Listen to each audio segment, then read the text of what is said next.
Hello friends, तो इस बार हम करने वाले हैं लाइफ प्रोसेस का एक बहुत ही important part and that is excretion. जो आपको लास्ट 4 में से जो आखिरी लाइफ प्रोसेस है वो आपको यहां पर कराने वाला हूं मैं। ओके, तो starting with the human excretory system. तो हमारा जो एक्सक्रीटरी सिस्टम है वो यही है।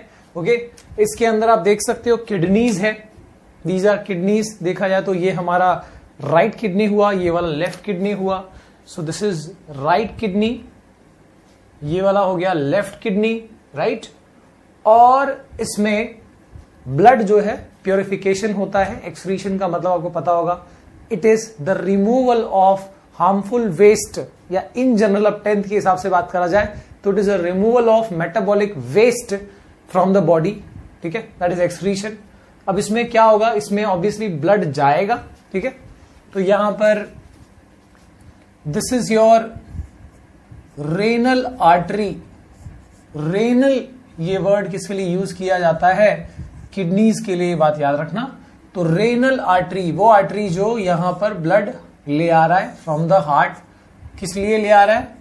इसमें से वेस्ट के रिमूवल के लिए। ओके, और किडनीज उसमें फिल्ट्रेशन का काम करेंगे और फिर उसके बाद जो प्योर ब्लड है वो वापस से यहां से रेनल वेन से रिटर्न चला जाएगा। So this is the renal vein. ठीक है, रेनल आर्टरी वो आर्टरी जो इम्प्योर ब्लड को यहां ले आ रही है, जिसमें नाइट्रोजनस वेस्ट है, और फिर किडनीज उसमें प्योरिफिकेशन प्रोसेस करते हैं, ब्लड को प्यूरिफाई करके रेनल वेन से वापस रिटर्न सेंड करते हैं। ओके, और यहां पर जो वेस्ट है वो इस पार्ट से, कौन सा ट्यूब है ये? Yes, this is ureter. Ureter के थ्रू ये कहां जाता है? ये जाता है यूरिनरी ब्लैडर में। दिस बैग, ठीक है, ये हमारा यूरिन का बैग है। What is this called? Urinary bladder.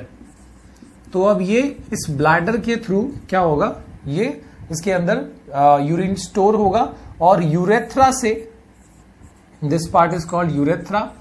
Urethra से वो चीज कह सकते हो आप डिस्चार्ज होगा। जो यूरिन होगा वो टाइमली या पीरियोडिकली कंट्रोल्ड मैनर में यहां से डिस्चार्ज होगा।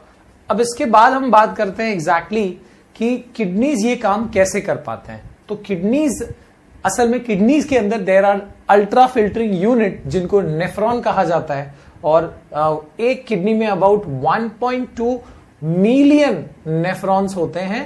ठीक है, दीज आर एक्चुअल वर्कर्स जो किडनी के अंदर ब्लड को प्यूरिफाई करने का काम करते हैं। ओके, तो यहां पर हम एक बेसिक नेफ्रॉन का स्ट्रक्चर जो है वो देख लेते हैं कि भैया नेफ्रॉन जो है एग्जैक्टली ब्लड को कैसे यहां पर प्यूरिफाई करता है।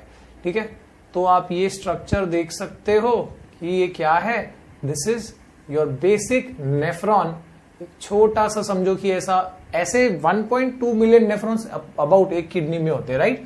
और आप किडनीज का भी देख सकते हो, राइट किडनी थोड़ा नीचे है, लेफ्ट किडनी थोड़ा ऊपर है। तो यहां पर रीजन ये है कि ये नीचे क्यों है और थोड़ा छोटा भी क्यों है, क्योंकि यहां पर एक लीवर जो आपका स्ट्रक्चर है वो रहता है। ओके, और इसमें ये नेफ्रॉन का आगे का एक्सटेंशन देखिए, तो यहां पर ये एक स्ट्रक्चर है जिसको हेनलीज लूप कहा जाता है। ये हेनलीज लूप के बाद देखो एकदम परफेक्ट यू टाइप का स्ट्रक्चर होता है ये। और इसके बाद यहां से जो वेस्ट है वो एक अलग से ट्रैक में सेंड कर दिया जाएगा, जिसको मेन डक्ट कहते हैं। बहुत सारे नेफ्रॉन्स अपना डिस्चार्ज जो वेस्ट है वो यहां पर सेंड करेंगे। ठीक है, तो अब ये नेफ्रॉन अपना वर्क कैसे करते हैं, कौन से पार्ट्स हैं, मैंने ऑलरेडी बता दिया। इस पार्ट को कहते हैं Henle's loop. Okay, and this is called the main duct. ये वो मेन ट्यूब है, ठीक है, जहां पे वेस्ट अलग अलग नेफ्रॉन से यहां पर वेस्ट कलेक्ट किया जाएगा, फिर किडनीज उसको यूरेटर के थ्रू सेंड करेंगे। ओके, अच्छा, अब इस पार्ट को कहा जाता है Bowman's capsule. This is called Bowman's capsule. ठीक है, इसको कहा जाता है प्रॉक्सिमल कन्वुलेटेड ट्यूब्यूल। इतना ज्यादा डेप्थ की जरूरत नहीं है 10th में, पर फिर भी this is proximal convoluted tubule, यहां से यहां तक के ट्यूब के स्ट्रक्चर को। और इसको कहा जाता है डिस्टल कन्वुलेटेड ट्यूब्यूल। ओके, अब होता यह है कि यहां पर छोटे छोटे कैपिलरीज ब्लड ले आते हैं। ठीक है, और जिस ट्यूब से यहां पर ब्लड आ रहा है that is called efferent renal tubule. Efferent renal tubule से ब्लड आ रहा है, ब्लड कैपिलरीज है ये, यहां से ब्लड आ रहा है इनटू द नेफ्रॉन, और फिर ये इस पार्ट में डिस्ट्रीब्यूट होता है ब्लड, और फिर एक और ट्यूब इस ब्लड को कलेक्ट करके ले जाती है। This tube is called efferent. इसको क्या कहा जाता है? इसको कहा जाता है ईफेरेंट रेनल ट्यूब्यूल।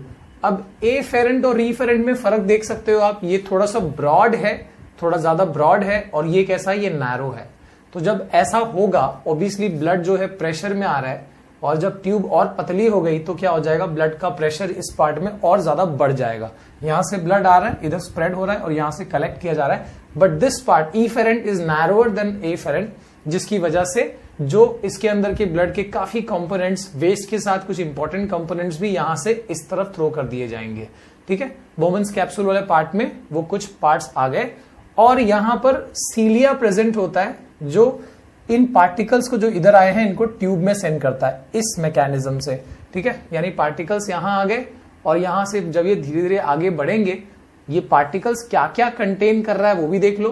इसमें नो डाउट इसमें यूरिया है जो नाइट्रोजनस वेस्ट है, ये तो है ही।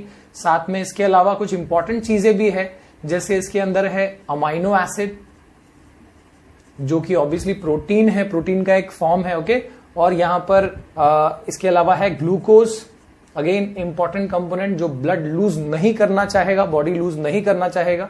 इसके अलावा सॉल्ट है, वाटर है ना। तो कुछ चीजें यहां पर इंपॉर्टेंट भी हैं जो ब्लड लूज नहीं करना चाहेगा, पर यहां से ये चीज निकल चुकी है।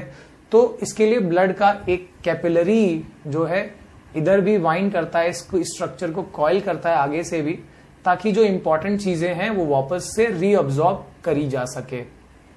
ठीक है, तो यहां पर जो इंपॉर्टेंट चीजें हैं जैसे अमाइनो एसिड हो गया, ग्लूकोज हो गया, वो इस पार्ट में फिर से रीअब्सॉर्ब कर लिया जाता है। ये जो ट्यूब्स है ये इसको रीअब्सॉर्ब कर लेंगे। This process is called selective reabsorption. तो ये सेलेक्टिव रीअब्सॉर्प्शन जो है वो एग्जैक्टली जो ग्लूकोज और अमीनो एसिड है जो इंपॉर्टेंट है ब्लड के लिए, वो वापस ब्लड ने उसको ले लिया। और हेनलीज लूप में क्या होता है ना कि बॉडी के रिक्वायरमेंट के हिसाब से, ठीक है, वाटर और सॉल्ट जो है यहां पर अब्सॉर्ब कर लिया जाता है। मेनली देखो यहां पर इस पार्ट में वाटर का अब्सॉर्प्शन होता है। अगर समझो कि गर्मी का मौसम है तो उस टाइम पे बॉडी ज्यादा पसीने से पानी लूज हो जा रहा है, तो इस पार्ट में पानी को अब्सॉर्ब कर लेगा बॉडी, ठीक है, ताकि वाटर का बॉडी में कंटेंट बना रहे। तो इस इंपॉर्टेंट प्रोसेस को क्या कहा जाता है? This is called osmo regulation. क्या कहा जाता है इसको? Osmo regulation. It is the maintenance of salt and water in the body which is very important. ठीक है, तो वो यहां पर हेनलीज लूप में परफॉर्म किया जाता है। और बाकी जो urea along with some amount of water वो इस पार्ट में मेन डक्ट में सेंड कर दिया जाता है। बहुत सारे दूसरे नेफ्रॉन्स भी ऐसा काम करेंगे और मेन डक्ट में बहुत सारा ऐसा यूरिया और वाटर कलेक्ट हो जाएगा, जो फाइनली यहां पर यूरेटर के थ्रू सेंड कर दिया जाएगा इनटू यूरिनरी ब्लैडर। तो इस तरीके से हमारी बॉडी से जो नाइट्रोजनस वेस्ट है वो रिमूव होता है। अगर हम प्लांट्स की बात करें तो प्लांट्स में जो एक्सक्रीशन का मैकेनिज्म है ये इतना ज्यादा समझो कि आप टफ नहीं है। उसमें आप बहुत बेसिक चीजें, एक पैराग्राफ दिया आपको बुक में, उसमें आप ये कह सकते हो कि प्लांट ऑक्सीजन जो रिमूव करता है वो भी एक तरह से उसका वेस्ट है। जो ड्राई लीव्स जो उसके गिर रहे हैं वो भी एक वेस्ट है। ठीक है, कुछ प्लांट्स में से जो गम निकलता है उसके आप कह सकते हो ट्रंक वाले पार्ट से जो गम निकलता है वो भी उसका एक वेस्ट है ना। इसके अलावा ट्रांसपिरेशन से जो वाटर लॉस होता है वो भी उसका वेस्ट है। ओके, तो इस तरीके से प्लांट भी अपना एक्सक्रीशन कर पाता है। ओके, तो यहां पर हमने जो लाइफ प्रोसेस चैप्टर है वो यहां पर फाइनली कंप्लीट कर लिया है। इसके अलावा कोई डाउट हो तो भैया कमेंट सेक्शन में लिखते जाइए। Thank you for watching, see you again, bye bye.